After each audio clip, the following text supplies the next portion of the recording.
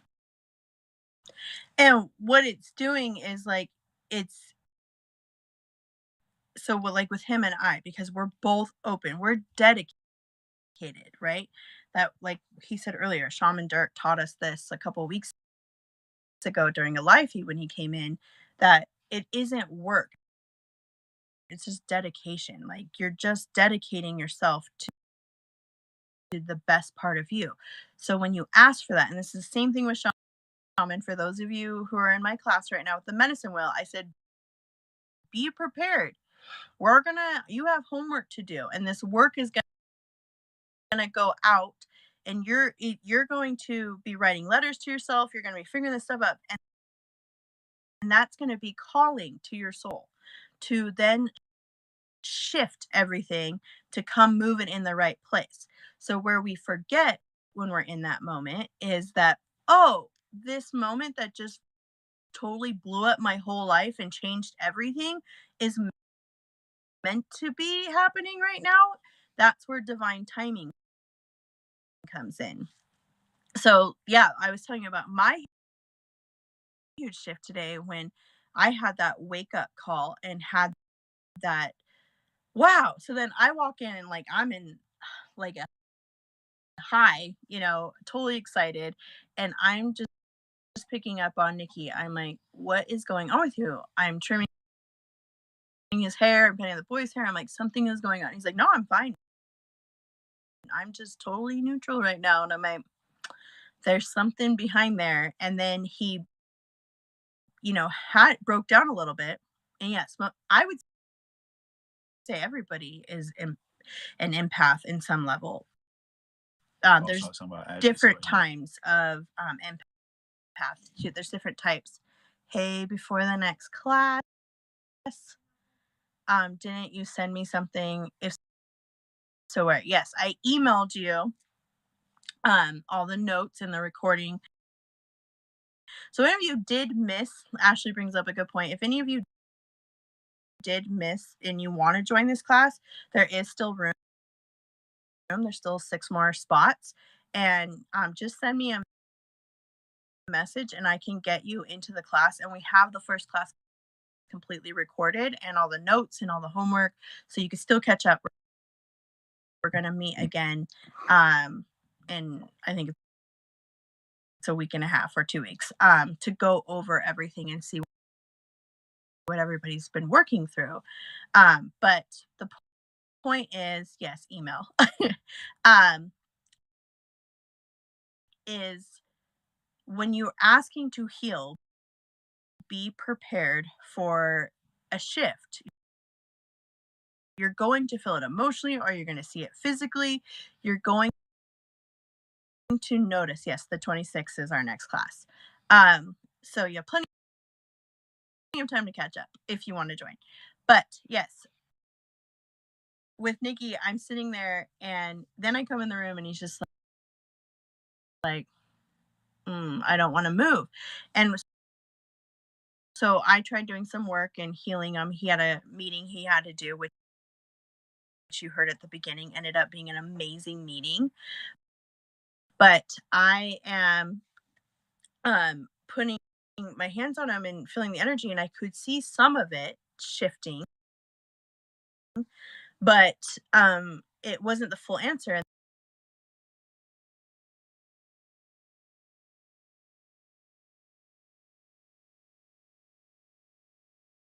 I like it with one. But if you one thing I can catch some of you up right now if you're interested. This is what it was. So we're working in the east. That means new beginnings. It represents springtime. It represents the how the sun is coming over, a brand new day. It's fire energy, that fire that gets in your belly and gets you moving every day. And with that they're recognizing that your soul was created with this energy. We also see this in astrology where the rising sign is coming over the east every 15 minutes it changes. So that's why all of us have different rising signs. Like Nikki and I are both sun Scorpios. My birthday's on Sunday. His birthday was 2 Sundays ago. But what was rising for him when he was born was another Scorpio sign. Double Scorpio. Mine was a Gemini. So the way that I look at astrology and a lot of astrologers do is this is the map that you put out for your soul, how you are going to navigate in this world. So with the medicine wheel, because happy early birthday, Amanda. Astrology is also a form of a medicine wheel. It takes us through a cycle through all the signs, right? And so when we're greeting the East, we're recognizing a piece of our soul, like a brand new beginning is going to happen. And you think, you have gratitude, you recognize the work that you are here to do, and you don't doubt, you don't regret. You start seeing that it was actually a benefit that you particularly put yourself in that spot. Is there a way to Cash App tips? It's not through the profile. Anyone know? Oh yeah, that's weird. It should be my bio link, but yeah, my for me, my Cash App is $Nikki Scorpio. Yeah, and Ashley has the information. There she goes. I was just gonna say Ashley has it usually ready to go because she's that awesome. So there, Like a boss. she's a boss. Yeah. So yes, we're all in a form right now when Nikki said that it's time to hibernate, in fall and in the winter. That's what all of our ancestors did at some point. We're all part of the medicine wheel. And in fall, we see all the farmers getting all the crops out and everything we've grown, right? And we're enjoying that. We're nourishing our bodies with everything we learn. That's what we're going through right now with the fall. But when we move into the winter, it's colder. Like we're already getting snow here in Nevada. More of us want to stay in. We do go see our families. We have harder conversations, but we start thinking about what do I want to see different in my life? What do I want to see change? Right. So then, as you're dreaming about, a notebook would be great for that as well. Make sure you're writing these thoughts down and processing it, not only to help you process, but after you go through it, you can look back and see where you've grown from. So when you do that, we then go into the spring and we plant new seeds. And with that fire energy right now, Mars is in retrograde, which is making you like double down right now. It's like, what do you want? Everybody know that scene from Notebook, and Allie's like, I don't know. And he's like, what do you want? That is what Mars is asking you right now. And how are you going to reach out and find that connection? So, going to war, how do you feel?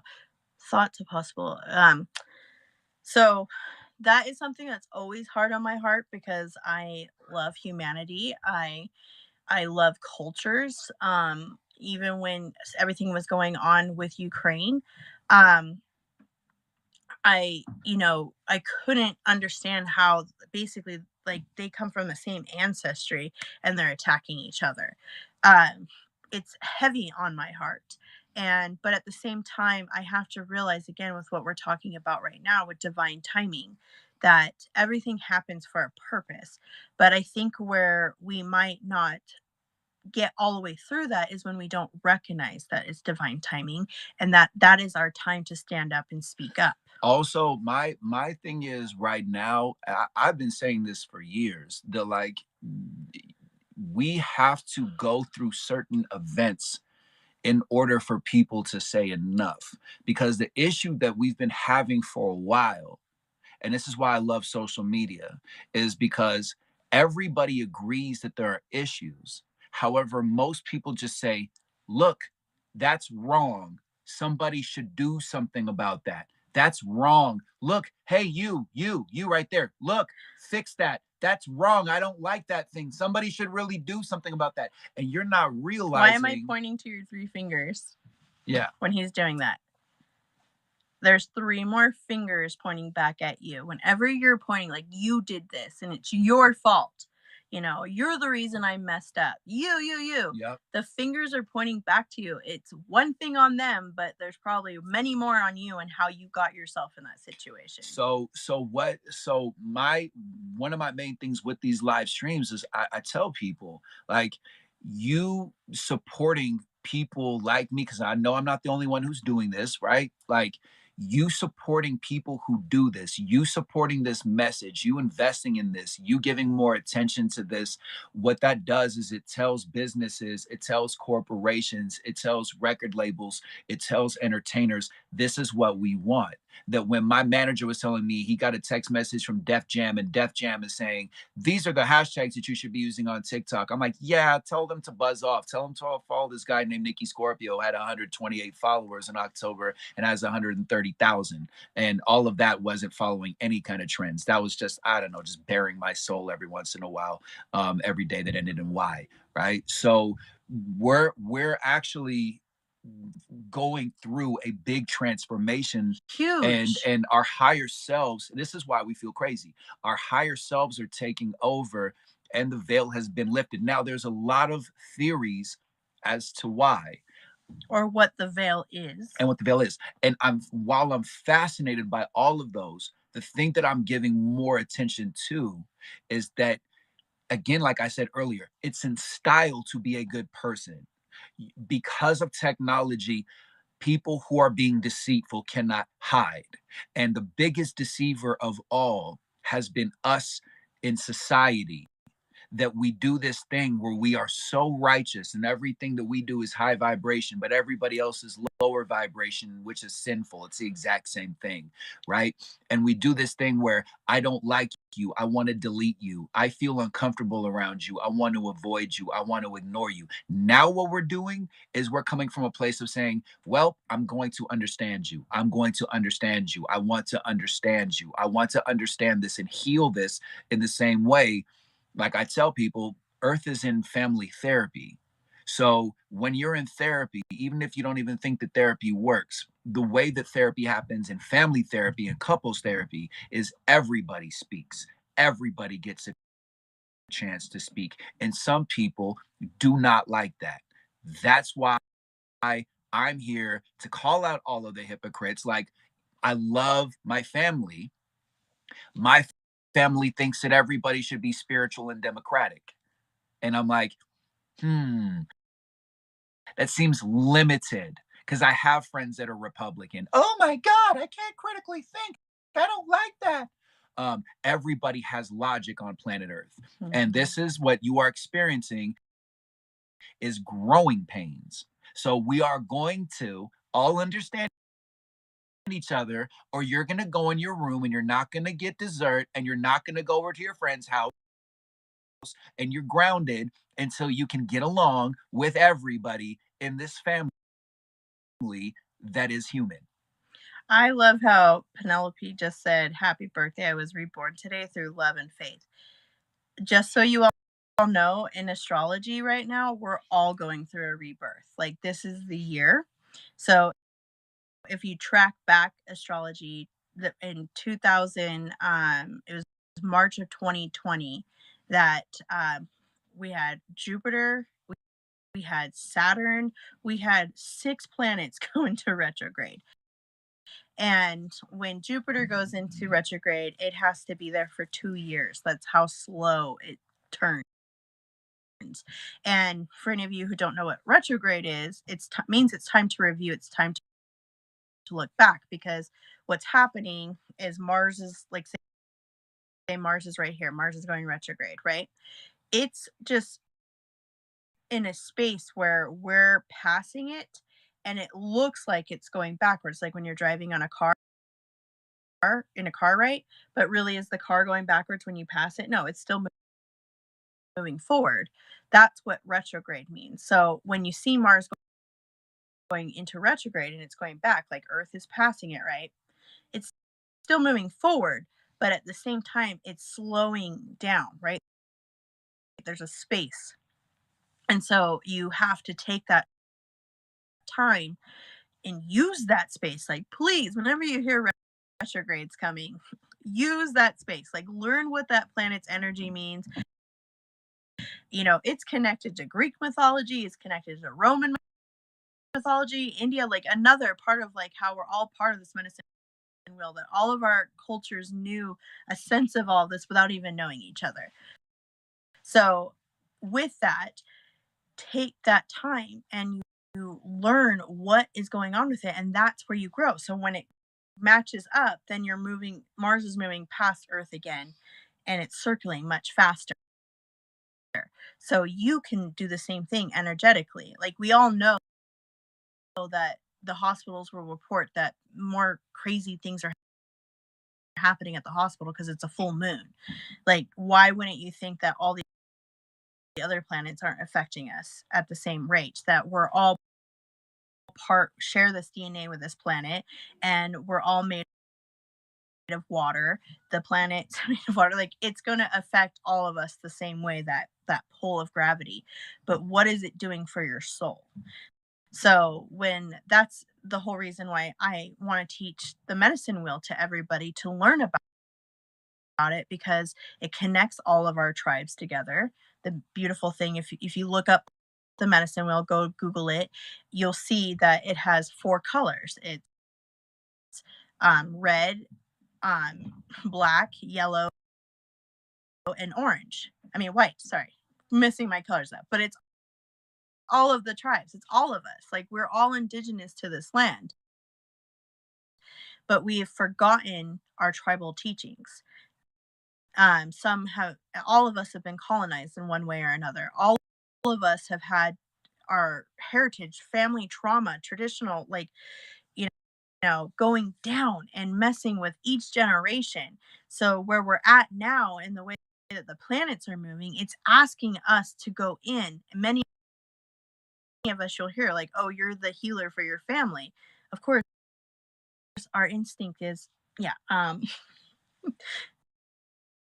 no, I don't want to. But again, when I take the time and look at your astrology chart, I'm going to see what positions you put yourself in to learn what lessons, and not how it's only going to help you and 7 generations forward, meaning your children, your grandchildren, your great grandchildren. It's also going to help heal the generations behind you. So then it catches up with you and helps that healing all together. So this is why, to me, the medicine wheel is so important to learn. That's how I healed, and I'm still healing every day. Like, the medicine wheel doesn't stop. You're constantly going through the seasons. You're constantly going through the emotions, which it represents the 4 elements. Your fire and anger, right? Your water, your crying and sadness. Your air, where you just want to talk about it and get it out. And the earth, where you just ground yourself and you connect back to who you are and what this planet is. No kidding, Jen. No. Oh, so yes, I do this for individuals. I have in the link in my bio, I think Nikki's going to pin it up again. I've worked with several people in here already.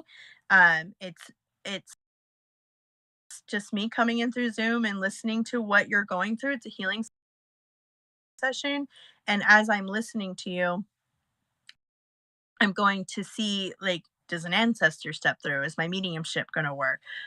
Is your chakras off? I can see the colors around you, so I can do some Reiki work. The last session I just had, the girl instantly made my shoulder hurt. So I asked her, I was like, okay, what's going on with your shoulder? And oh my goodness, I just had a massage yesterday trying to get this pain out. And I don't know what it is. And it ended up being connected to emotions. And so I saw visions in my head of what was going on and what it was connected to. And instantly, she starts crying. We start working through the emotions. And that's also why I record the session, so you can go back through it and listen to it. And we can either continue working, or I just give you notes and you can mess message me and we can talk about how to work it. My main mission is to teach you your power, to the same way that I learned how to use my powers that are also from my ancestors.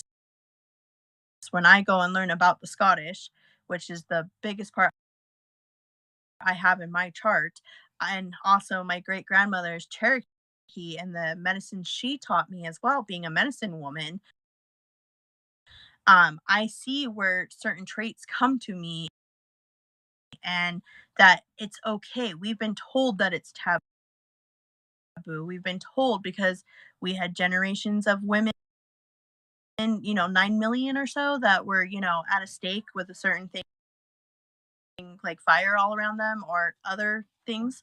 And our ancestors had to watch, like men had to watch their wives being taken, and children had to watch that. And of course, you would learn to stop talking and stop using that.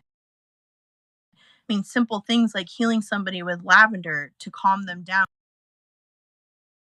or a midwife, a woman giving birth, all that was told that women weren't allowed to do that because the church wants to do it this way. And I say church specifically because I don't have a problem. I love Jesus. Like, he and I are home dogs. We work together, and I see everything that he was teaching, and I think it's beautiful and fully believe in him. Have conversations with him all the time, but it's the church that the way it would blow my mind. Like, after I got baptized, and I'm sitting there and I'm watching a woman like, I surrender all, I surrender all, and then in 5 minutes, like screaming in the car and getting everybody, and I'm like, Yo, the disconnect is insane with humans. It's yeah, insane how people just don't even, or again, like I've said before, and again, if you don't like light-hearted spiritual jokes, then this is definitely not the account for you. I personally feel like if Jesus came down, he would be stopped by TSA because he has brown skin. He was not a blonde hair, blue-eyed white dude. He was like, heads up, love yourself, dude.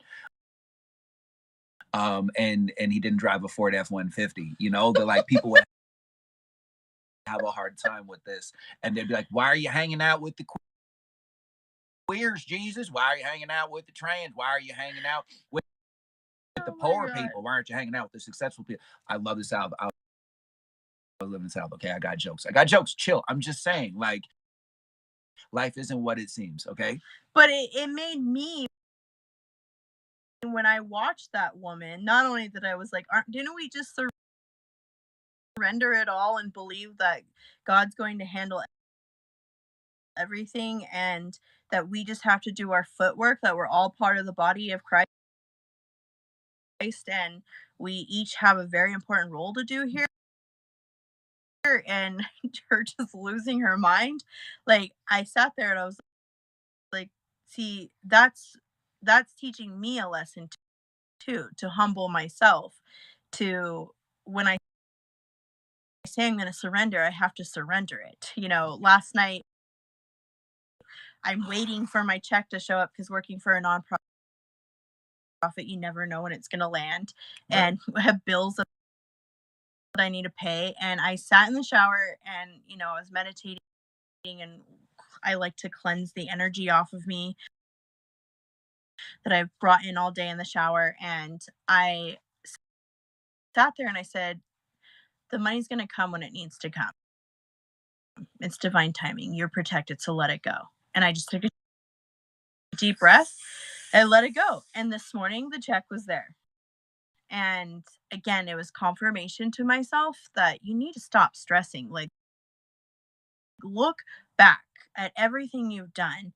And haven't you had food on your plate each time? Hasn't there been a roof over your head? Like, we were talking to somebody else about this too, like, who sadly has to, lose their home. And they had lost the home before. And I said, what happened when you lost that home? What happened to you? Because you're still sitting in front of us right now. You're still beautiful. You're still gorgeous. What happened to you? Well, someone showed up and I ended up being able to get into another place. And oh, so it worked out, I guess. Yes.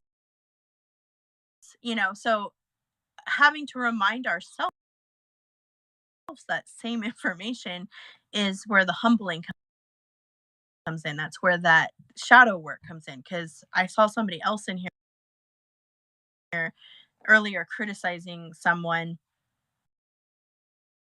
and they said, someone responded really quickly, really well. They said, if you are criticizing that person, you're literally criticizing yourself, because everybody else is a mere reflection in this world. And that sentence is so true. And So people hate it so much. they hate it. And it's so true. Everybody who's annoying you is showing. Yo, I got told this by a shaman when I first started my journey, that it was like, if anything is annoying you, that's because it exists within you. And I'm like, stop making me take responsibility for myself. And it's so amazing when you do finally take the responsibility, how quickly everything that was just like going chaotically in your life just goes whew. And I remember when I first started working, like just even with the Bible, and Jesus was like my first home dog that I really connected to. And he like brought to my attention that you can keep ignoring this, but it's going to keep coming to your face. The same pattern is going to happen. It's just going to get closer and closer and closer and closer until you're in the corner and you're like, ah. Like, I definitely, looking back, definitely should not have lived in my last relationship. We should not have lived together. We just, and who she was and who I was just shouldn't have happened. And I was ignoring it. And she was ignoring it because we were codependent and there was difficulties and we were ignoring it and ignoring it. And so life was like, okay, I got you. What we're going to do is we're going to annoy her. And what she's going to do is she's going to throw something on the ground and your crazy neighbor who's been trying to kick you out since the beginning because you're paying $1,000 a month in a $4,000 a month apartment that you're subletting from another artist who's traveling overseas. So what we're going to do is we're going to make it so that now you can't live here and you have a week. By the way, PS, Nikki, you're not going to live with her anymore, and you now have a week to find a new place to live and a job. And that's where everything in my life, simply because I didn't fall for the trap, and the first thought was, oh my God, panic, panic, panic. And then it was like, okay, I am now going to change my way of thinking. I am not going to be a victim. I am going to create in my mind that this is going to be the best thing that's ever happened to me. And nobody can tell me otherwise. And doing that on the days that I didn't want to is why we're here now. And someone just asked if two codependent people could be together and make it work. Yes, but we have to be together all the time. Please don't ever. No, that's not what I was gonna say. I was gonna say, like, both of us were codependent people, but what is the thing that we did? We did the work, and we realized that the codependency wasn't actually helping. So it still pops up for me every once in a while where I just want to go like fix it for somebody or fix it for them. But I had a huge lesson around my children who, you know, with COVID and everything, they were in the house and doing schoolwork, and I became teacher, and I couldn't, like, if they weren't getting it, I would spend more time with them and work with them because I wanted them to get the A. I was so focused on them getting the A, and and eventually I had to take a deep breath because I had to get back to work, and so when they started doing the work, I'm watching their grades just plummet. So first, mom guilt comes up, right? Like, great. I guess I just shouldn't do my work. I just need to completely focus on them because I am responsible for them and they come first and foremost. But then this voice came, crawling in my mind, going,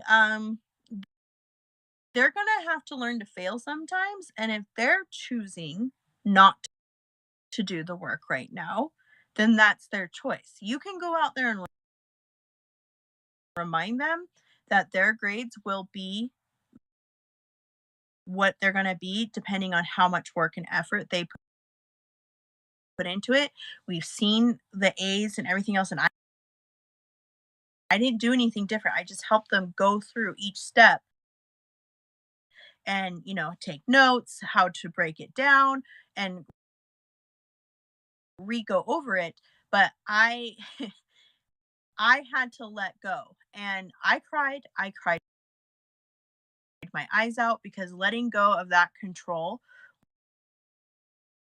was so heavy for me. But as I started crying about that and letting it go, that my one son is going to get a D in a class that he had an A in last semester, and also till 6 weeks ago, that it's okay. He still passed, and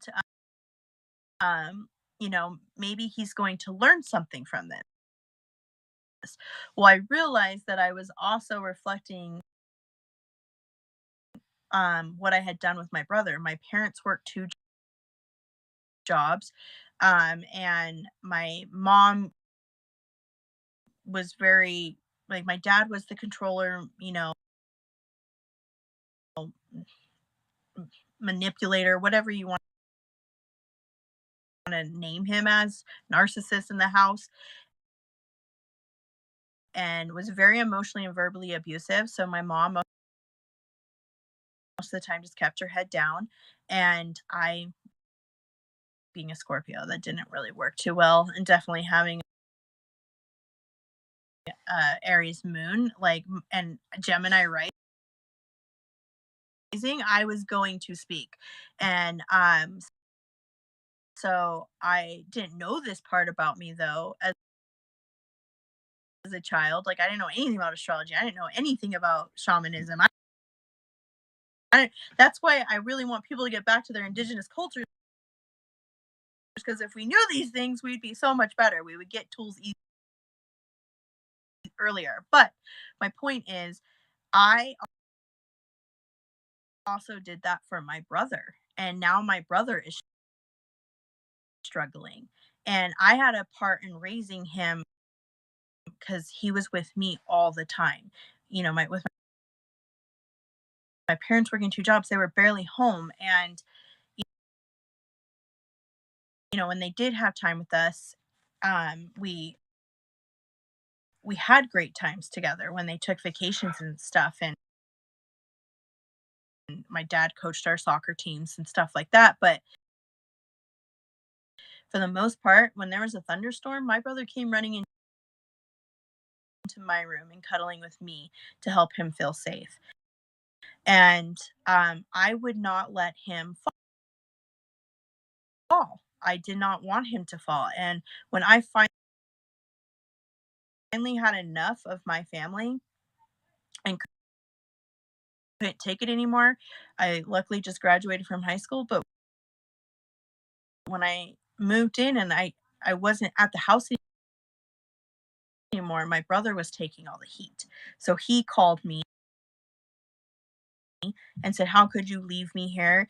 Now they're just yelling at me all the time and it's all my fault. He had never taken that before. So it went from like nothing to completely focused on him.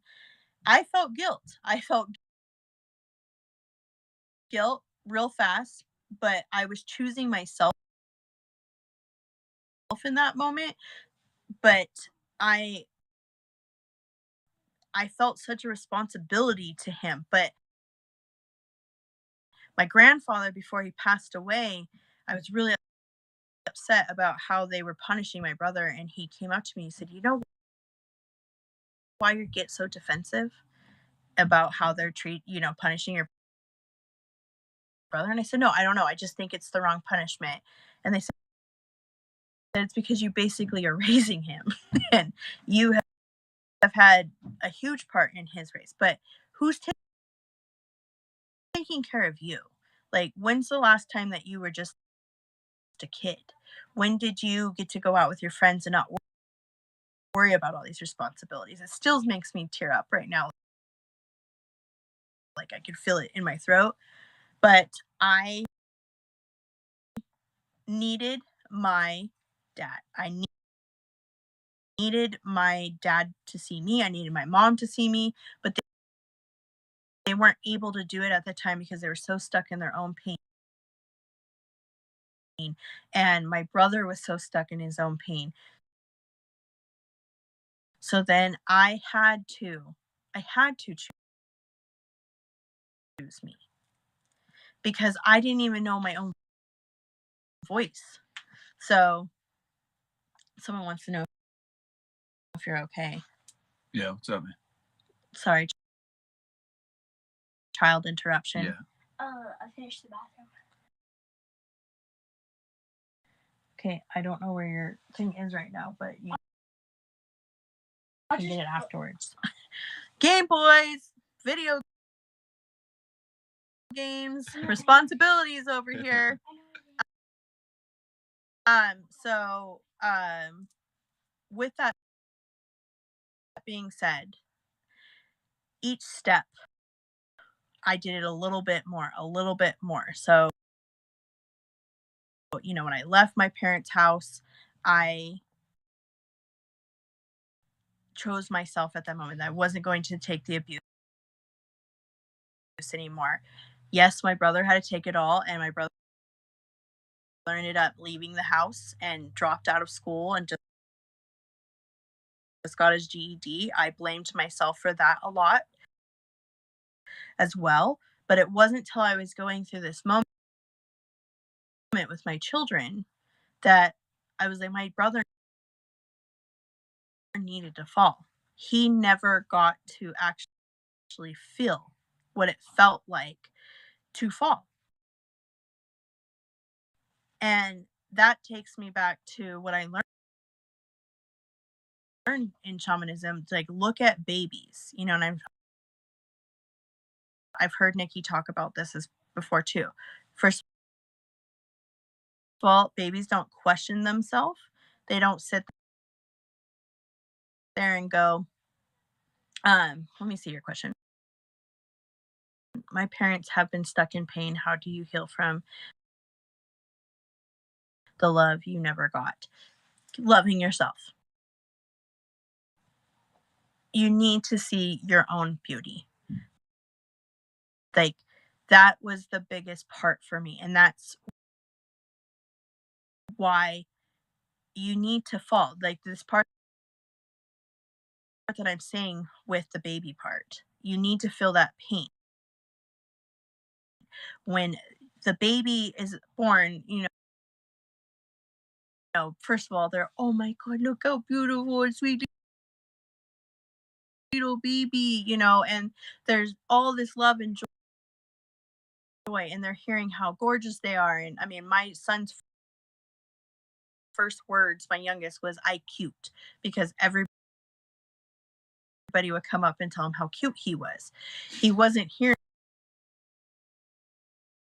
"You're on." But then around 3, what starts happening? Well, they're walking, they're starting to talk, they fall, and then they start hearing the word no, right? That brings up the third chakra and makes them know. I do it myself. And then if the word no keeps happening, they fall into a huge tamper. But did anyone take the time and work with that baby and show them that sometimes the answer is no, sometimes you're going to fall? And but they already consciously knew this. When a baby gets up to start learning to walk and they fall on their face, do you see them go, ah, damn you, I'm so bad, I'm so horrible, man, I'm gonna give up, I'm never gonna do this crawling again. forever. That's it, I'm stuck here, mom's gonna carry me. Pogo stick, maybe, but that's let's just say there are some of us out there that are still stuck in that could be in that phase. Well, that's my thing. You know what I realized though, like the commonality, because I've been, again, like I started the TikTok because I was doing this before TikTok, but people have been able to book time with me through TikTok for about a year, and the common theme that I've gotten from people has been, oh, that like, when did I lose this part of myself? When did I start being a hater? When did I start being jaded? Like, why am I this way? I don't like being this way, and I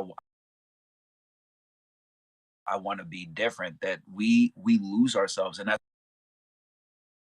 what happened to me after I got out of the last relationship. That I was like, wow,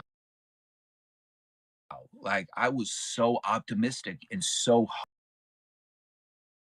hopeful before this relationship came around, and had me thinking of like, am I presenting myself correctly? Am I saying the right thing? Am I moisturized enough? Am I attractive enough? Am I good enough? Am I going to mess up this opportunity? What if they find out this thing about, like, all of these other thoughts had never occurred to me.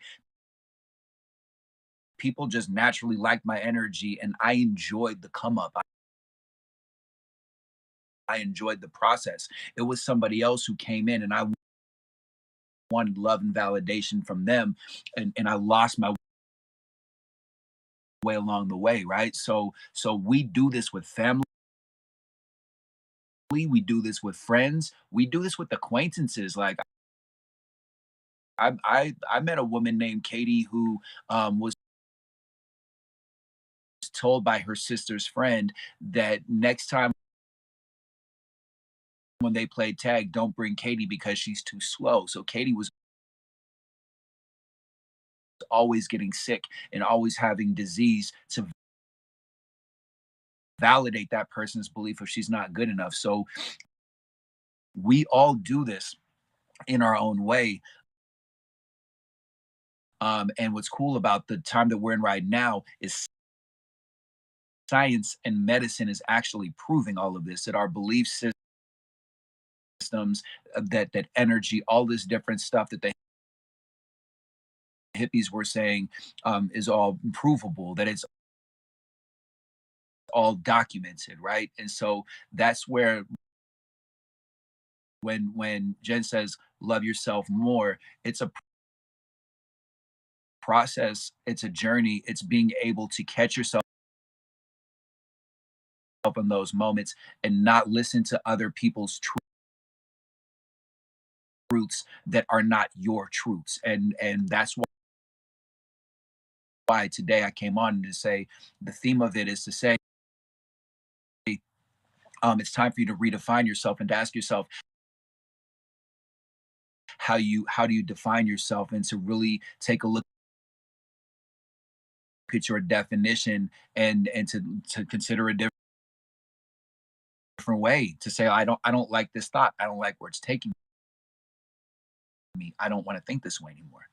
Yeah, and like when this lady's sitting here, that Amanda, I got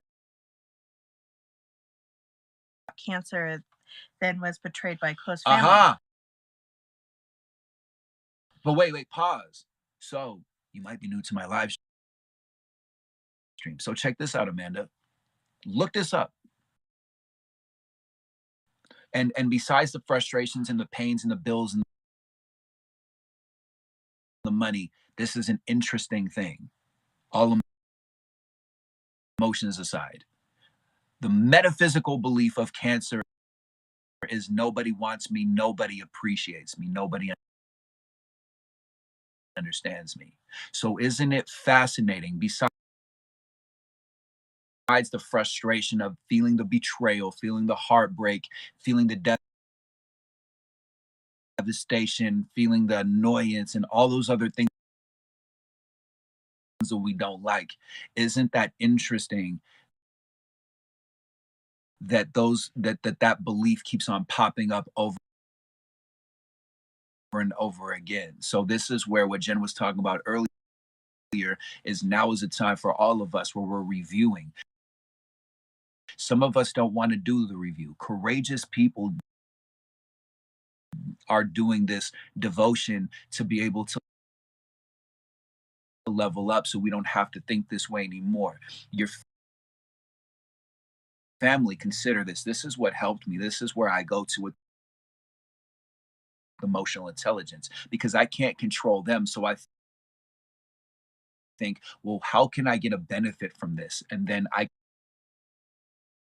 came to the conclusion of these people who are not showing me the love that I'm looking for are teachers, and they're teaching me and driving me crazy until I learn to love myself and can find peace and balance. And then I can thank those people for triggering me instead of holding resentment and making myself sick from other people's lack of courage. And I'm a personal story of that. After I had my first son, I found out I had cervical cancer. And it was really hard news to get. Like, you're just going to your post-op appointment, and they found 7 lesions on my uterus. And the boy's father were not at that appointment, and I had to come home and tell him. And instantly, he just started judging me and questioning me, saying that probably wasn't true. Maybe I was just trying to get attention. And, this is after I just went through a horrible birthing process. Starting at 5 months, when I slipped on black ice and went into labor at 5 months. And I went to the hospital by myself because my place of work had to send me right away because I did it at their work. And I called him and let him know that I was in labor. And he said, well, let me know what happens. And then he never showed up. I was there by myself getting the shots to slow down the labor, hoping that my baby doesn't die. And then when I got out of it, I got home, drove myself home, walked in the door, and the first thing he could say to me was, you need to be more careful. You could have killed my son. And this is why I'm never going to meet the father of her children, because I will destroy him. We've done a lot of work, but he's, it's not going to happen because a narcissist. Not going to happen. But at that time, I took it on myself, and was blaming myself because of sentences like that. Um, so when I hear you say you have cancer, like you had cancer and your family turned, like I was by myself through that process. And that was really when I was starting to wake up. Then I finish, my treatments and they do a scan to make sure that I don't have any more lesions. And um, they find out I'm pregnant, with my second son. And all I am is freaking out about how crying is good. It's I just okay. I want to is okay. I just want to say something. Number one, Drea, you said thank you for the words of the love. What I would say is when you say I'm sorry that you went through that, the reason why Jen is here, part of that is she is here because of that. Mm-hmm. So I when people say that they're sorry, don't be sorry. Celebrate her to say, wow, you're so courageous, and we hold space and we're community, and we're letting go of this ideology that successful people don't cry and don't feel emotions. And then to the other person who said, please don't cry, tell yourself to cry more. Crying is Oh, healing. I cry all the time now. And I used to never cry. So If you suppress your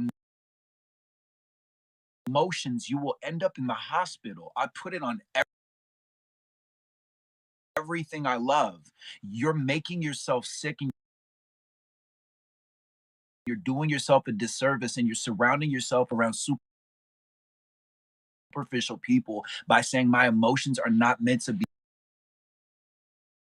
felt. If you believe in a higher power, period, 0.01%, that there's the theory of we're made in the image of the creator. Your emotions are part of that. It's not moisturized, perfect presentation, perfect lighting, all this different stuff. All of everything that you feel inside of you is meant to be felt. And it is a hustle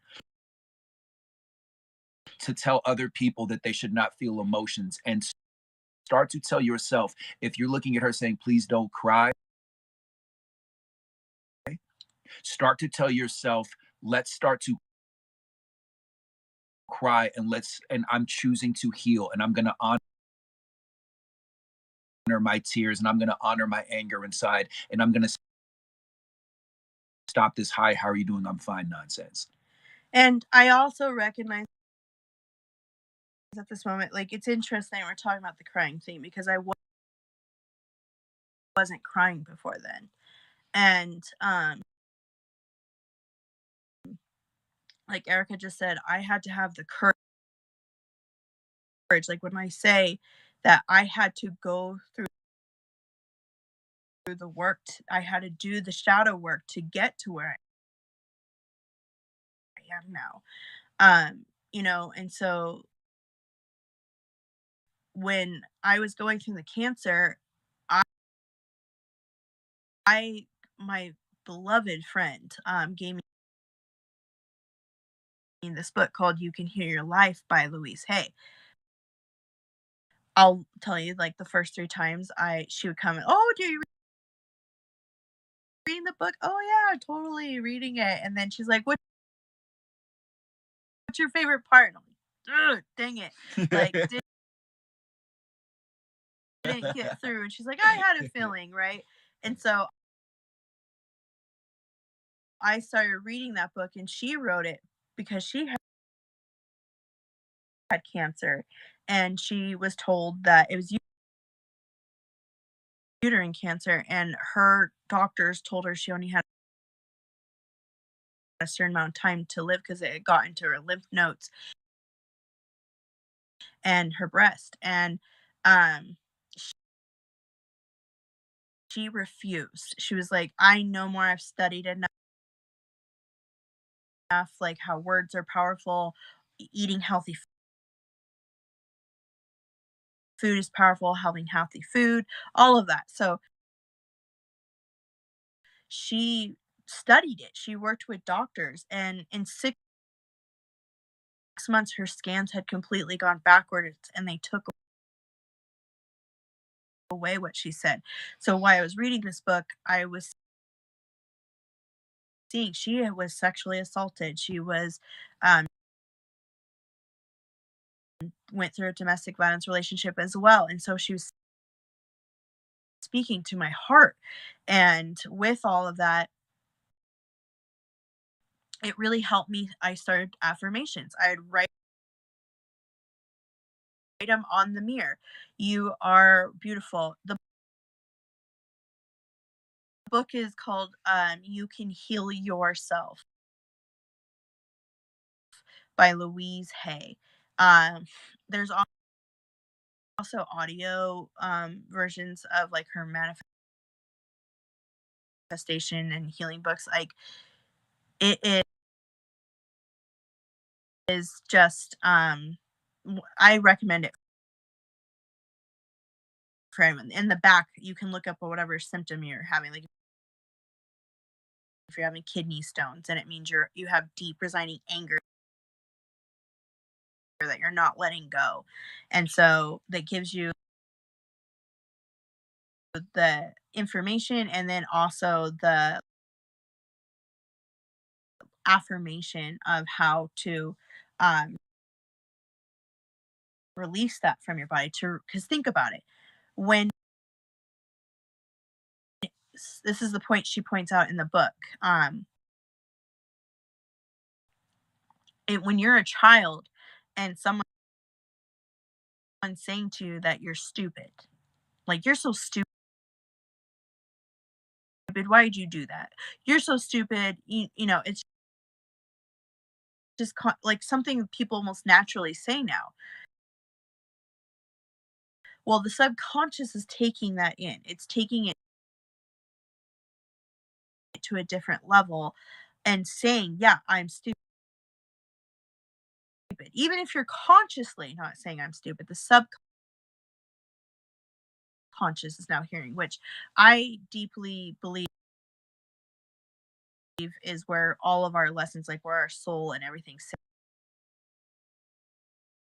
together, is in the subconscious. That's why we get the dreams and everything from there. It works with our soul down there. So when the subconscious can bring that information to the consciousness, and you start hearing yourself saying, God, I'm so stupid. That's the point, is you need to start noticing when you're saying it. And when I was doing it, I would put that I am extremely intelligent and I'm learning new things every day. I am successful. I am happy. Like just all these simple little things to say to start retraining my mind. And then anytime I heard myself say, God, I'm so stupid. Why did I do that? I would catch myself and I would say, good job. You caught it. And then I would change the affirmation. I would change it to, I maybe I don't understand this right now, but I have the opportunity to learn it now. Like, and I would change the way that I was thinking, and the emotion would come with that. So I beat my cancer through that, and without the support of the boy's father and being pregnant. And I also, at that time, because I knew he was cheating on me, I called him out on it, and I never spoke up. Again, never showed emotions, and he flipped out on me. That's when I went through the violence. Was when he was choking me while I was pregnant. That's why he threw me on a coffee table and, threw dishes at me. It was definitely the scariest day of my entire life. And he broke my phone so I couldn't call for help. It was all of these things, but when I look back at that, I survived. I made it. I had the courage to grow, and sometimes it hurts. And so when I went through shamanism and I went through the medicine wheel, they spoke about how we plant seeds and how our soul plants seeds in the east. What do you think about people in comas? Like, can you tell me anything about their minds? Okay, so I could tell you as a medium, I'll get back to the seed part, make sure someone reminds me about that. But as a medium, I actually saw my cousin come through while she was in a coma. And the way it looks to me was very glitchy. Um, Almost like somebody, was in a television. And but I saw her clear as day standing in front of me, and she kept reappearing. So when I was sleeping, I had a dream of where she was, and I could see all the neighborhood. I could see the electric grids, like those power poles or whatever they're called. Um, but I couldn't tell where it was. But she kept telling me like the location. So I had to have courage to call my aunt, and who was someone I wasn't very fond with, especially of how she ended up in the situation. But she was near the same area where her daughter was. And I know she cares and loves about her daughter. So I had to open up about my gifts and say, so I saw Allison last night, and this is what I saw. And like having to open up to my family was one of the most scariest things I ever did. Oh, I feel so great. And first she gave me that look, but then she knew what I was talking about, and she knew a friend that she had stayed with before behind there. So she got off the phone, went and found her, and she was unconscious. Like she had gone into a coma from a drug overdose. And luckily her body was still, people just thought she was sleeping for a long time, is the way it was described. So when they brought her to the hospital, they were able to give her meds. But that was a confirmation for me. If I wasn't brave enough to speak up to my family and tell that. But back to the coma thing, they are conscious. They can hear you, but I believe you connect, from my interpretation. I believe the soul connects back higher to the higher self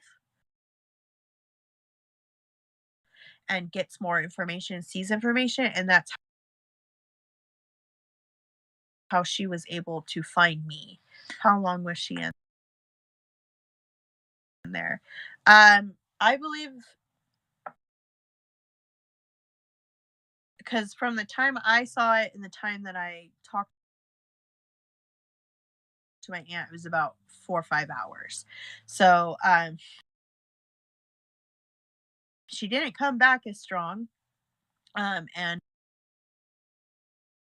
we did end up losing her to drugs, but um the it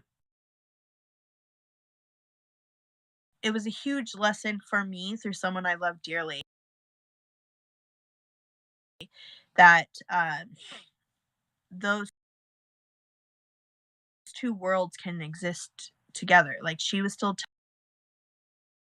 tethered to her body, but her soul was able to come find me to try to get help at that moment. Also, I wanted to say to the person who brought up this question that we're having right now, that you said sorry, that you were interested in knowing, and you said sorry. So that's Oh, where I didn't see that. where there's also a teachable moment if you're open to it. For me, I say I'm sorry when I overreact. I'm not sorry when I'm curious. I'm not sorry when my reception is bad. You shouldn't be sorry if you're a mom or a dad if you're on a phone call and your kids are needing your attention. None of these are reasons to have sorrow within you. Okay? For me, I am sorry because I did not have all of the information and I had a big reaction because I did not acknowledge what you were feeling and what you were saying. And I did not take time to understand. So for that, I am sorry. However, you were asking a question because of somebody that you care about. So if you could take that with you and really take a look at that's where, for again, that's what I see when people book with me, that I'm like, that is everything right there. He There's an did it with me. insecurity. I was just going to say, and that brings it back to like what got us on this trail with the codependent relationship. I learned to say sorry all the time because I thought it was my fault, my responsibility to fix everything and never take care of myself. It was always about other people's needs. So I was feeling guilty for making them uncomfortable in any way. So when he brought this to my attention, no sorries, like, you know, he was starting to teach me on like words I could say. So if I was late for a meeting because I have 3 children and one, say you're a young mom and the diaper blew out before you walked out the door, so you had to change the diaper, and you're struggling to get I literally had to do this with my business. I have a company that I grew,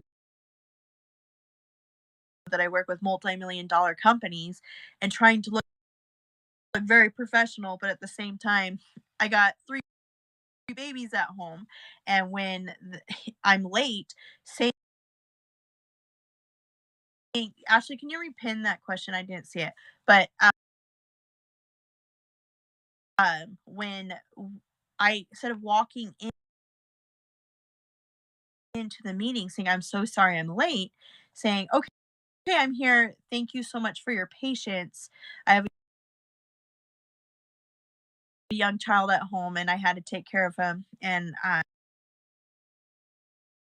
but I'm here now and I'm excited to get this going.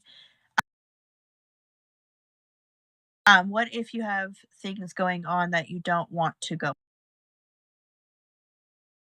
on?" Thank you for your patience. You communicate. You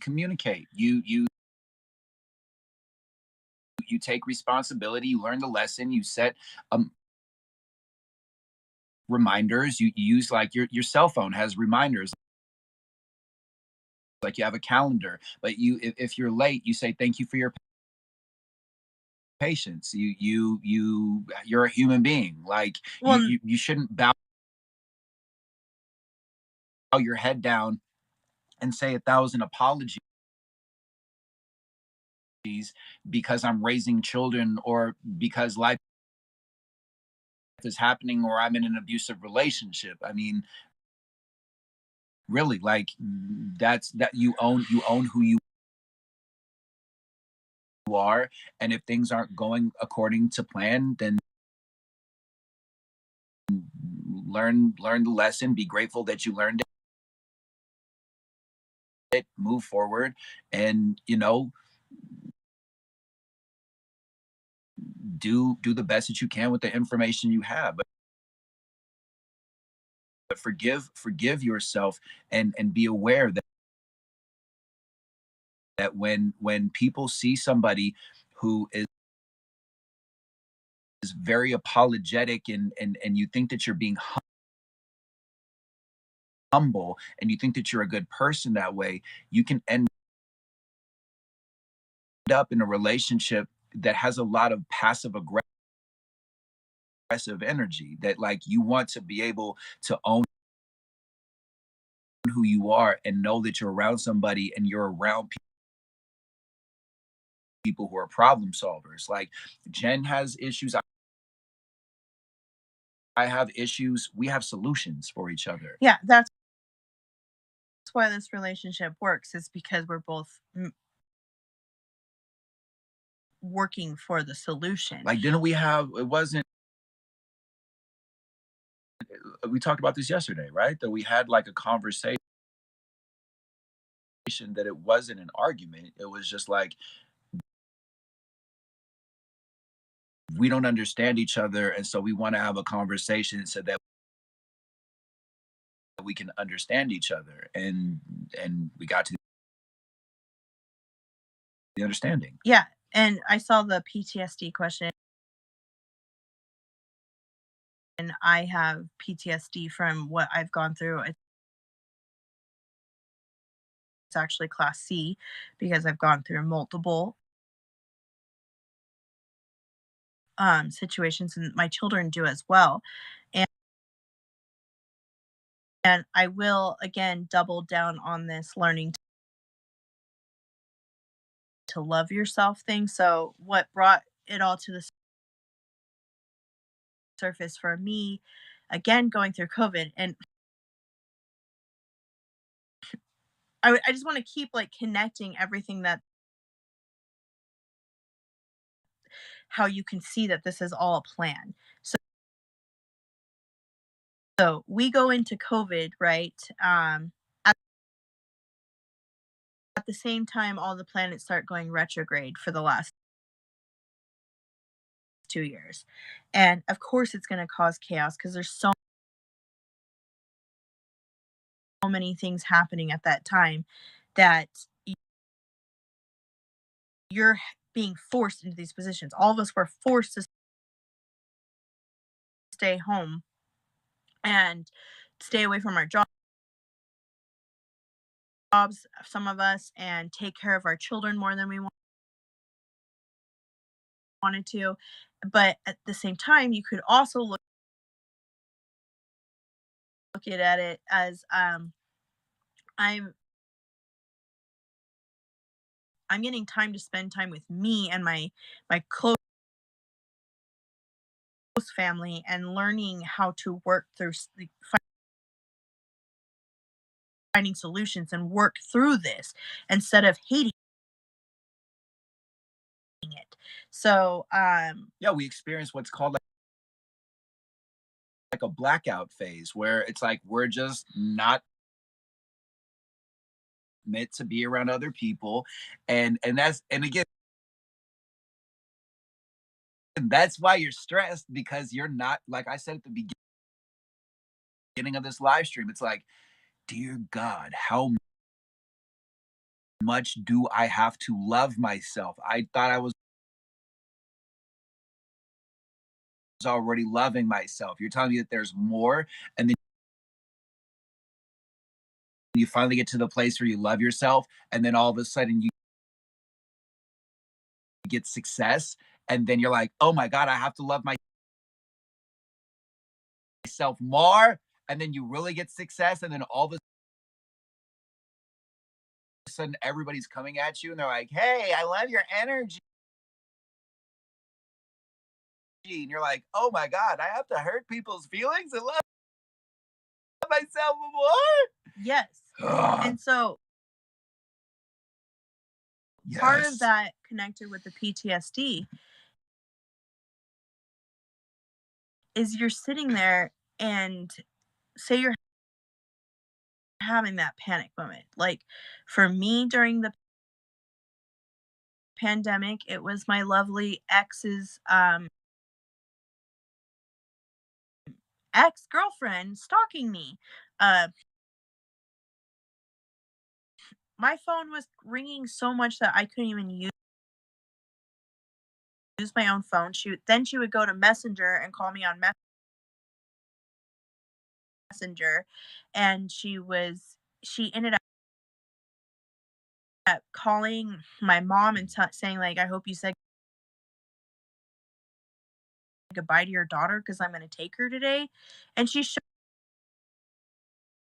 up at my house with a gun. It's always when And Nikki Scorpio is not around. Exactly. And I need an app where I can just pop up like a hologram. Hi. My PTSD popped up in a way that I had never witnessed it before. My PTSD, I've always had the fight reaction because PTSD is connected to our nervous system, and we have the fight, flight, or freeze. And what do we just learn? The new one that you probably already know about or you don't know about is fawn, which is you nurture, you go over loving because you want to avoid the conflict. I did that in my relationship. After I read that article, I was like, yeah, like I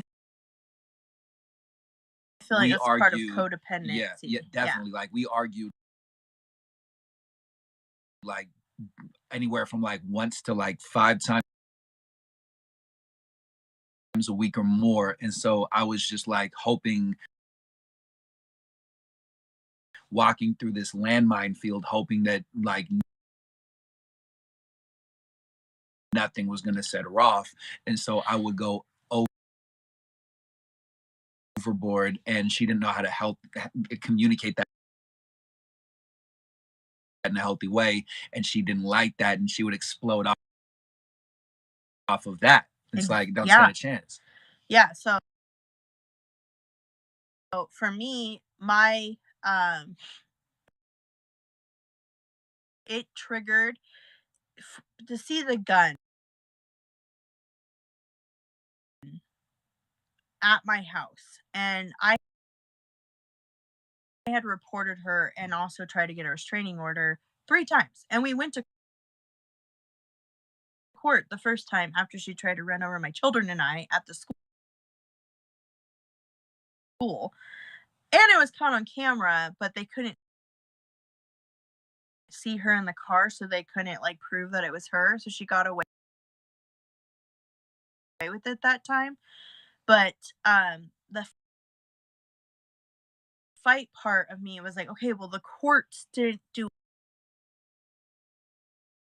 anything. The police did not do anything. I reported this all. They're not listening. I even called and said about all the phone calls that were happening, and they said there's nothing they could do about it because she was calling from an anonymous number or using fake numbers, and I couldn't prove that it was her. So,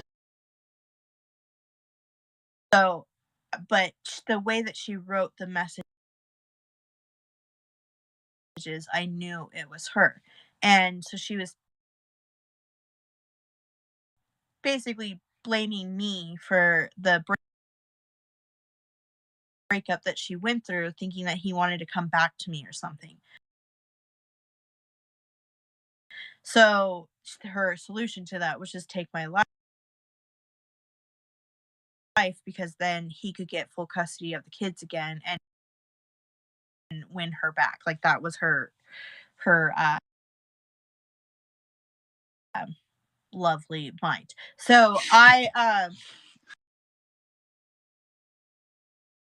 I'm sitting here in protection mode, wanting to fight for my children, but she has a gun.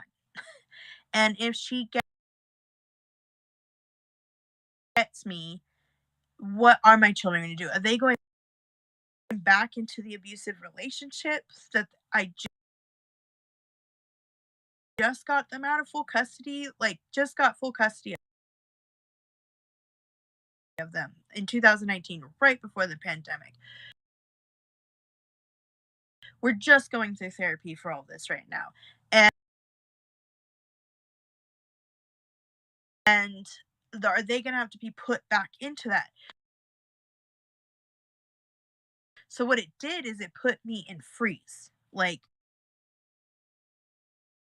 I've never been in freeze mode. Like, I've always been a fighter. And I did not know what to do with that. Like, I was not leaving my bed. And my niece, thank God, who you guys have seen and heard a couple times on live, was coming up. She just graduated, and I had promised to take her to the Bay Area because she had never left Nevada and she's never even seen the ocean. And I wanted to take her on this trip for her graduation present. So she's like, okay, I'm coming up next week. And I started telling her, no, I'm not going to go. I don't want to go anywhere. We'll have to plan it another day. But she automatically knew what was going on. And so she spoke to me and she was like, we don't have to go. Don't worry about it. Like, I just want to be there for you. And because she gave me that love in that moment, this is why it's so important to have the people who actually want to see the best for you around you. And they're rare. Like, I'm sure many of you have heard Tyler Perry's what's her name? Medea. Medea's story. If you haven't, like, we have many relationships in our life, and we have it's a tree, and you have the roots on the bottom, and there's maybe one or two or three of them that will always be the roots in your life that will be able to help you in those hard times. So keep them. Make sure you water them and nourish them. And then as the trunk grows, you have the branches, right? And you have those branches that are going to last. Those are friends that are going to last, you know, probably like 15, 20 years. But the branch could break and they could go away, and you have to be prepared for that. Then we have the leaps. Those are our seasonal friends, the ones that come in, they don't get really deep, but you have a good time with them. You have some fun memories. The leaves change and they all go away. And so I remembered that moment and I knew like she is one of those roots for me. And I have to nourish her as well as much as I have to nourish myself. And she's like, I know this information because you taught it to me. So wake up, let's go. Like, whatever you want to do is fine, but I'm coming regardless.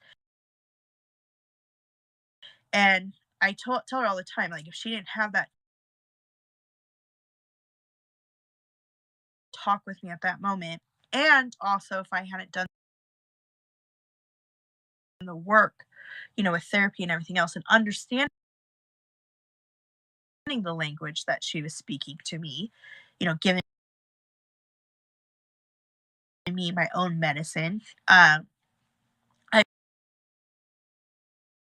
would have never got out of bed. And who knows if I'd be sitting next to this guy right now, because that was the motion. We went on the trip. COVID had also brought me down, being stuck in the house. My kids were literally crawling up the walls. I have videos of it. And I surrendered at that point because, again, my ex, the one I just left, he wasn't doing anything. Like, he still he's a emergency, environmental officer, so he has to test the water, make sure everything's safe. So he was never home. And I was taking all the burden while keeping my business going and taking care of the children and not taking care of me. So when all that came full surface, which again, my dear friend Myron Dewey, who I've spoken about on these live feeds before, a courageous Indigenous man who spoke up for his people and um, was awarded by the UN and honorary Duke honorary, and became to teach. He was out at a Bureau land management site for me that we're protecting right now, and he came to me and he's like, you are not doing well. These phone calls that are happening right now that you can't even use your phone right now, you need to go home and you need to go deal with this and you need to take care of yourself. I know you want to take care of the land and make sure that mining doesn't come here and that we keep our sacred ground sacred, and you want to protect the water and you want to protect the air and you want to protect all the families here, but none of that is going to happen if you don't go home and get better. And it reminded me of the part of like when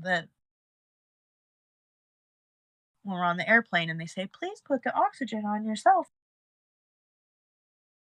first before you put it on the child. Like, you have to take care of you. So if I didn't come home to handle that, and then yes, I went through the really scary thing, but I filed the paperwork. And if I didn't file that paperwork when they came to arrest her from my house, they had the paperwork on file. The judge signed it immediately at that point, and they saw all the other times I reported it. So when we think nothing is being responded to or nothing is being taken care of with all the work that we're doing, this is when it's like going in retrograde. Nothing's happening. Everything's going wrong. I'm doing all the footwork, but nothing's coming up for me. It catches up when it starts going forward. And so that was the beginning. That was when some of the planets were starting to go. Last July, they were starting to go back to their normal space. But we still had Jupiter and Saturn in retrograde, which are the government and your personal life. So they go, nope, you're gonna fix this. Like, review it. This is your time. Please do it now. And you lined that up with the stars. Your soul mapped that out perfectly. And it's lining up with certain things that where's your Mars sitting? Where's your Jupiter sitting? And so when you see what house they're sitting in, you're like, oh, that's what I'm working through. Yeah, that makes sense. Then you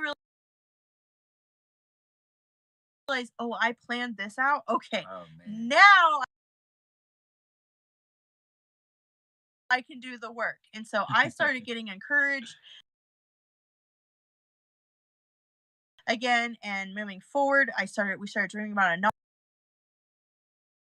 nonprofit. The whole trip, we're talking about going on a trip across the United States, and none of us have ever done it, and just seeing everything. And we want to go across the country because we want to find more stories of people going through the same pains we're going through, and bring environmental justice to another level, bring educational justice to another level, bring social justice to another level, and videotape this, communicate with it, connect with others, and really work as a team to do this, because we all have the power. And so I got so inspired about that. But then my personal relationship was just crashing around me. And I got 7 kidney stones. I lost Myron, who sent me there. The last conversation I had with him was, you need to take care of yourself and trust your gut. And it was like all of this at one time. Again, here comes the tears, but they're good. I had to go through that because it gave me the courage. I didn't want to feel that pain anymore. And seeing her arrested, and that I was taken care of. And then when we went to court, The DA asked me what I wanted for her, and I said, "I don't think she's healthy. I think she's got some mental things going on, and I don't know if they've ever been acknowledged or taken care of. So I'd really like a mental evaluation done, so maybe it's not just bad girl and send her back. Can we find out, like, is there a way we can help her?" And so they made it a mandatory thing that she got a mental evaluation, and they found out that she was bipolar and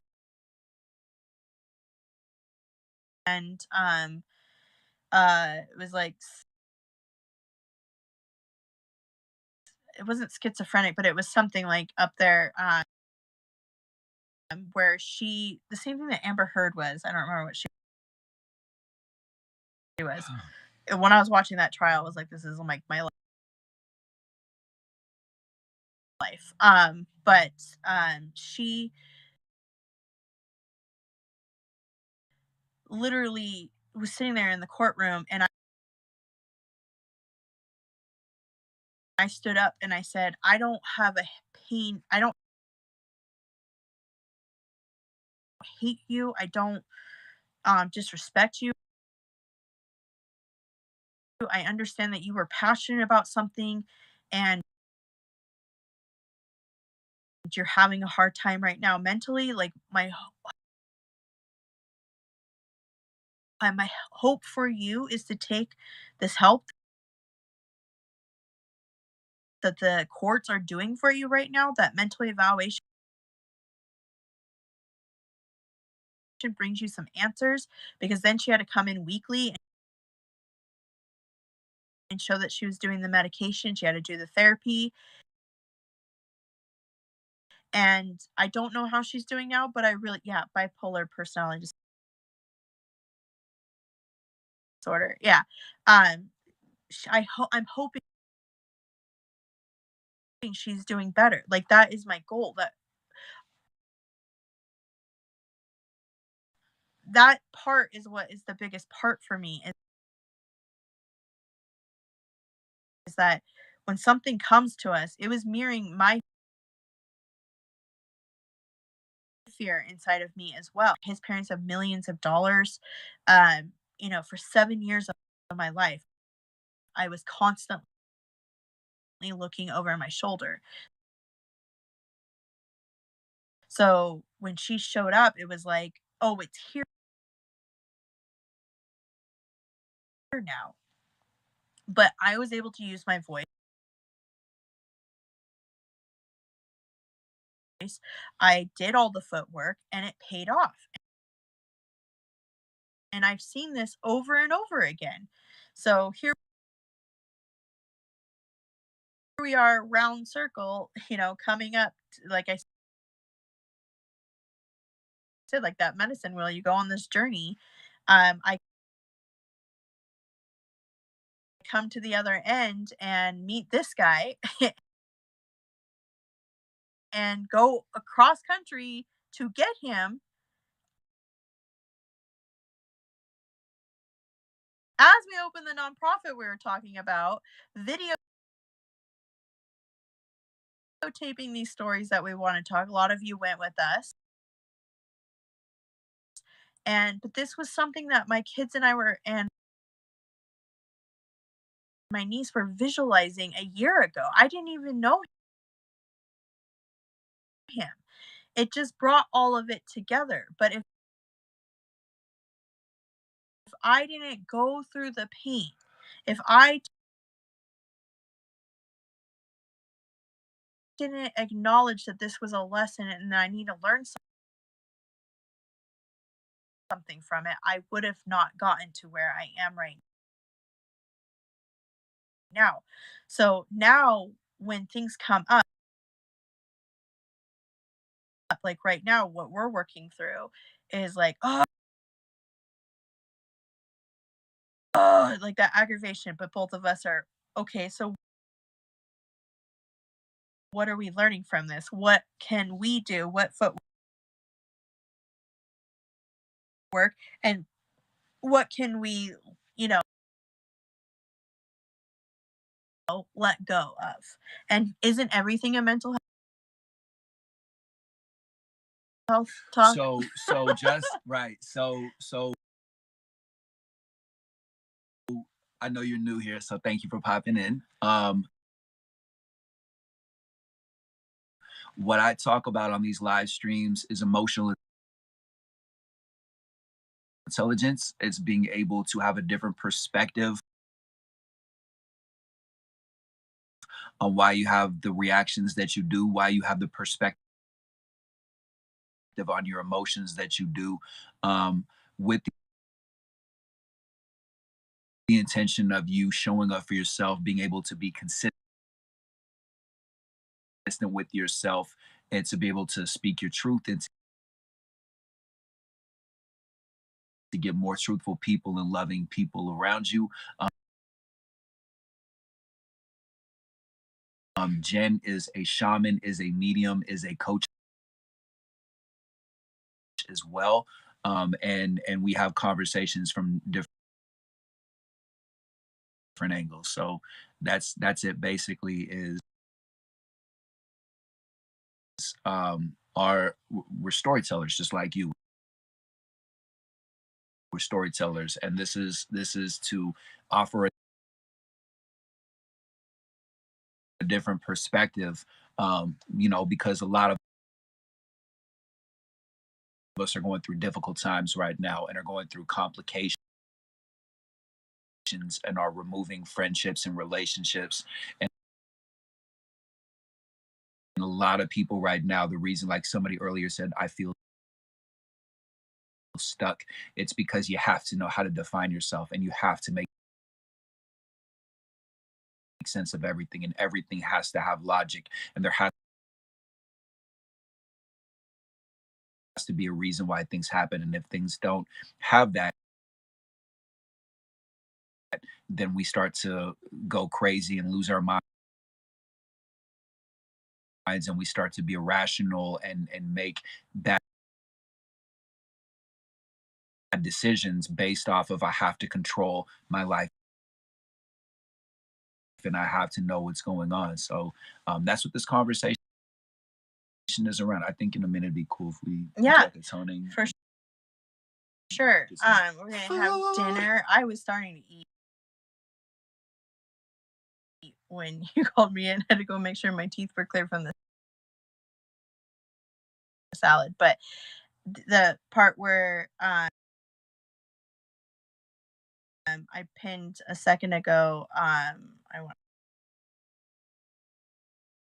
to remember what it was. It was it's rewarding to look back to see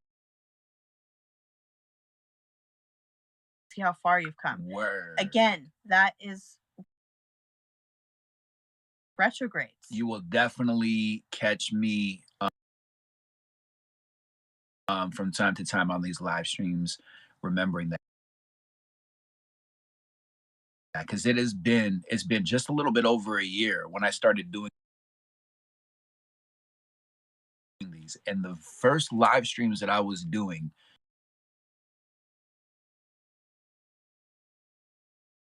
was very even more raw, if you can imagine, in the sense of I had just gotten out of the relationship and I was tired of being tired, and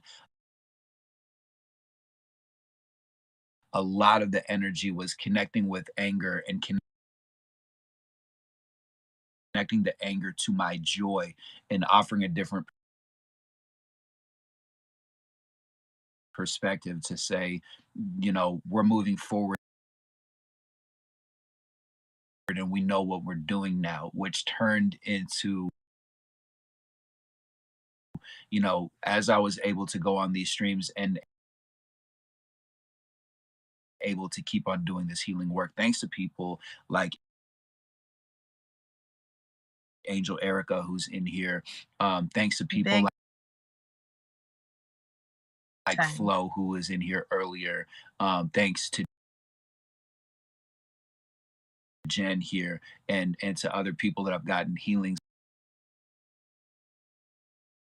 from, and that I was able to have those releases. And now, like, when I'm coming from a space, it's that same message. It's just emotionally even more balanced, and it's more centered on, now we're doing this from a place of love. We're not proving to anybody. We're not doing it from a place of I hate you and I'm going to prove to you that I'm worth it, and blah blah blah. Now we're operating from a place of congratulations, you already have the success. Step into it. It's already accessible. It's already inside of you, and operate from the spaces if you already have it. And as long as you have your gratitude and can be truthful to yourself and true to your emotions, and set boundaries, that you can get better circumstances, and you can, leap into the gold, leap into the success, leap into the love, and more so, just be able to know who you are around all different types of people, and to keep your peace regardless of what happens, to have a different tool in your tool belt so that you can keep your peace and keep your momentum. Does that make sense? Like, know who you are so you can keep your balance. It's like, I know I heard that many times and I was like, yeah, I know who I am, but I didn't connect to the reason of why I needed to know who I was. Like, I needed to know that, yes, I'm a passionate, um, strong woman who, with that passion, I care so deeply that I want to help others. And people are telling me like, well, you're being codependent, and you're not thinking of yourself enough. It was all really hard for me to like separate those two things, because when I'm hearing that I'm being codependent by taking care of too many people, at first how I was taking it was that I need to stop caring about people. And I think a lot of us do that, where and even some go through with it all the way and they just totally disconnect. And that's once I started working in the medicine wheel and going through shamanism and writing the letters to my family of what was coming up. And again, never had to read it to them, but just had to work through these emotions. I noticed that no, I actually really do love the part of me that I care so much and that I want to be there for others. But the part I don't care so much for is that they're not there for me.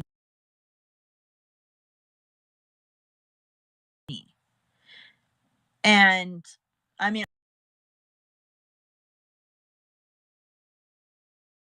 I want you to take that in. And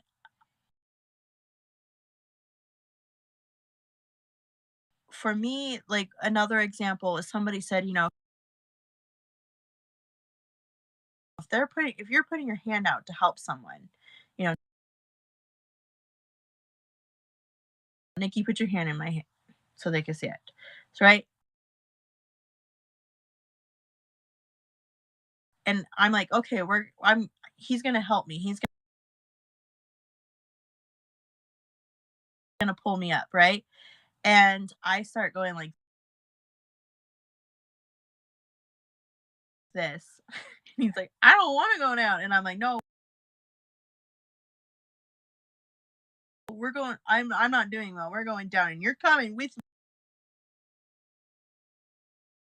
me. You could keep going down with him or you can let go.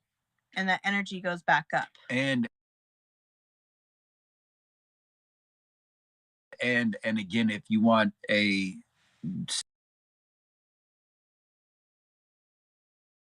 similar, if you want to have a deeper understanding of what she just said, when you have a minute, go onto YouTube and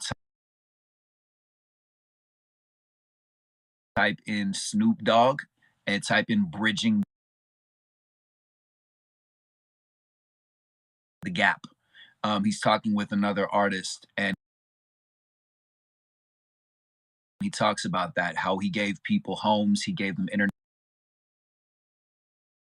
international tours, gave them clothes, gave them money, gave them success,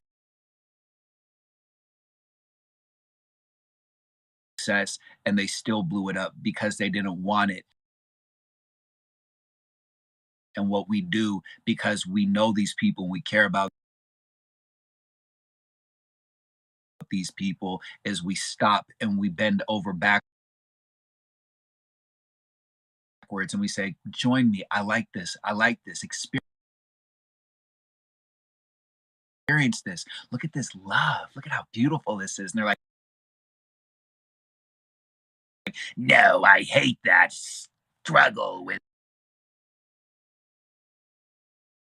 me. Come down here and suffer with me. And you're like, okay, but I really like it up here. And so we keep on doing this mental, spiritual tug of war. And it's time for you to understand that some people need to fall down and have a boo-boo and pick themselves up and to say, ouchie, where's that loving person? Oh, they're gone. Oh, thank goodness, I'm going to learn the lesson. So next time somebody loving comes in, I'm going to do better. Or they don't, and they just stay that way. But that's not your responsibility. And the part for me wasn't even so much about them because I realized that I was constantly saying, again, you're pointing the finger saying it's them that's bringing me down, right? But there's three fingers pointing back at me. I had to realize that I was putting myself in those situations, and I was tired of complaining about my life. I was tired of ending up in the same situation, and when I finally realized that I'm doing this through this codependency by putting my hand out, it isn't that I'm not a good person. It's that I need to read the room. I need to read the signs. Like they're going down because that's where they want to be right now. Yo, when you realize that you're choosing it and allowing it, it's like the most triggering, most like powerful moment that can happen in your life when you really get that you're choosing it and you're allowing it and that you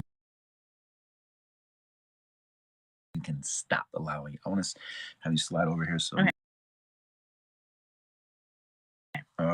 you can get into we're gonna get into the healing mode right now. We're gonna switch gears and get into the healing mode. Jen is not only really, really intelligent, and I'm glad that you're like, oh my God, I love her. I'm like, yeah, like welcome to my world. Like, why do you think that I'm in this relationship? She's amazing. She's powerful. We celebrate women, we celebrate divine feminine, and we celebrate moms, we celebrate family, you know. And again, if you just met me, I'm an introvert. So, you know, He really is. I had a hard time. I'm like, look at him on this live feed. Yeah, sure. He's probably more of an ambivert. But what I've noticed now is, like, actually, it was the first time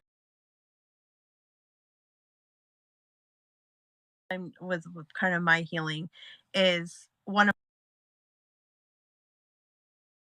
my triggers was every time I was talking, like my ex would be on the phone, not hearing a word that I was saying or disconnecting. And we were driving back from North Carolina, and I was talking to him about something, and I noticed he's on his phone, and I'm like, great, he's not hearing anything I'm saying right now. But then next thing I know, he goes, you know what you're saying? I just looked up on Google, and it's actually connected to this, and like maybe there's some emotions behind it. But he was so quiet that I thought he wasn't listening, but really he was. And that's what introverts do.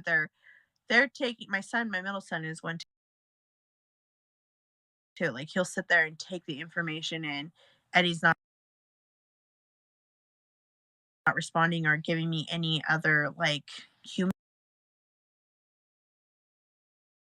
response. we're over here teleporting. We're in the cosmos. We're thinking